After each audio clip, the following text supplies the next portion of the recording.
These are some of the reasons why it sucks to fight Tom. Let me take you into the depths because there's more to it. The heavyweight speed sheet. Heavyweight fighters are usually slow, methodical, and built for power over speed. But every once in a while, someone breaks the rules.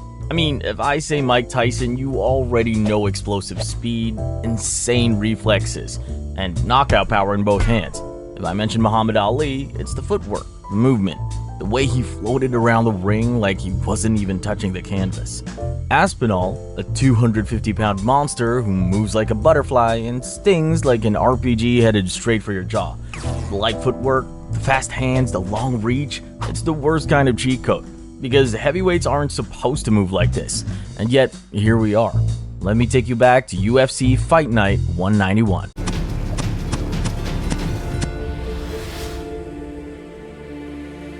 Tom Aspinall vs. Sergey Spivak. Spivak, with 15 wins, 7 knockouts, 4 losses, standing at 6'3" and weighing 251 pounds. A well-rounded grappler, known for his ability to drag fights into deep waters. A massive test for Big Tom. A classic striker versus grappler matchup on paper, where Spivak aimed to neutralize the speed advantage. But little did he know the striker he planned to out-grapple was actually the better grappler, painting and cutting angles like he was 2 weight classes smaller. Within seconds, Spivak looked like he was playing a reaction game on expert difficulty. And then, boom, a lightning-fast elbow straight through the guard, followed by a flurry so fast Spivak's brain was still buffering when the ref stepped in. But if you think, okay, maybe if you can survive the first wave, you can slow him down. Well, let's just say the next topic is going to make you rethink that strategy. The one shot, one kill. Aspinall has the technique and the speed, and thanks to Newton, we know that force equals mass times acceleration. Even though he weighs the same as other heavyweights, his speed multiplies the power behind his punches. Add in his precision and elite technique, and his fists become deadlier than a Glock. Some heavyweights need volume to break their opponents down. One clean shot is all it takes to end your night, and Tybura learned that the hard way. Let me take you back to UFC Fight Night 224. Tom Aspinall vs. Marcin Tybura. Tybura, with 24 wins, 9 knockouts, 8 losses, standing at 6'3" and weighing 251 pounds. A durable veteran, known for his toughness, grinding pace, and ability to take punishment. All of that sounded great on paper, until he stepped in front of Aspinall. As soon as it began, Aspinall stepped in like he'd hit fast forward, looked rehearsed. Tybura's legs did the rest. 5 seconds in, the fight was already slipping away. Unlike Tybura, you still have time to subscribe. Barely. Tybura looked like he loaded into the wrong game lobby. Aspinall overwhelmed him with pressure, shut down every escape route, and snuck in that brutal elbow. Before anyone could yell, "defend," he was face first in the mat like someone hit pause on his controller. Start to finish, 73 seconds. You've waited longer for YouTube ads to end. The human anaconda. Heavyweights aren't exactly known for their slick grappling. Most of them treat the ground like it's lava. Stay on your feet at all costs. But Tom Aspinall? That's where he thrives. Khabib became famous for his relentless grappling, thanks to his father, Abdulmanap. But here's something not many people know. Tom had his own version of that. His father, former IT specialist turned jiu-jitsu black belt, left his job to coach full-time. And who was his first student? Tom. Before school, after school, it didn't matter. While other kids were learning the alphabet, Tom was learning arm locks. Let me take you back to UFC Fight Night 204. Tom Aspinall vs. Alexander Volkov. Volkov, 36 wins, 24 finishes, 10 losses, standing at 6'7" and weighing 260 pounds. A veteran striker with dangerous range and years of experience against the best heavyweights. That experience didn't help him here. From the start, Aspinall was levels ahead, slipping punches, closing distance, landing sharp shots before Volkov could react. Then came the inevitable takedown. This is where Volkov's nightmare started. He had seen grapplers before, but nothing like this. Within seconds, a full bar locked in. Tap, tap, tap, tap, tap, over. A heavyweight submitting a top contender in under a round? That's not just skill, it's terrifying. Most big guys rely on brute force. Aspinall flows on the mat like a middleweight, controls like a black belt, and finishes fights before his opponents even know what had happened.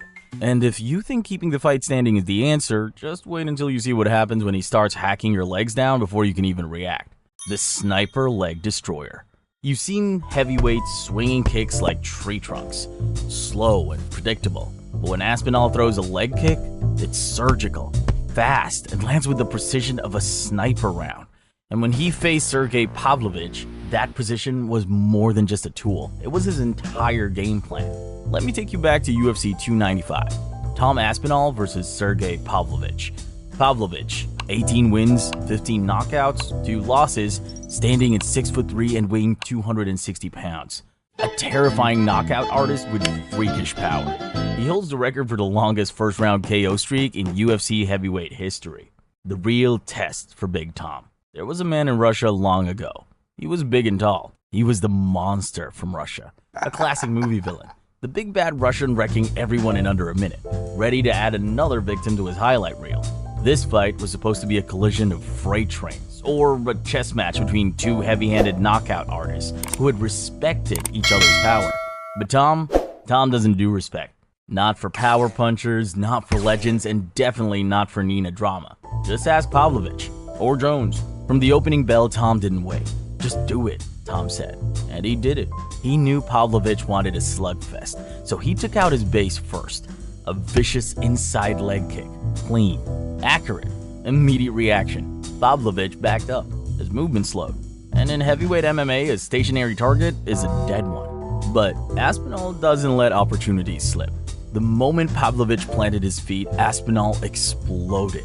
A perfectly placed right hand sent Pavlovich crashing to the canvas. 2 follow-up shots later, Dan Miraliotta jumped in. TKO in 69 seconds.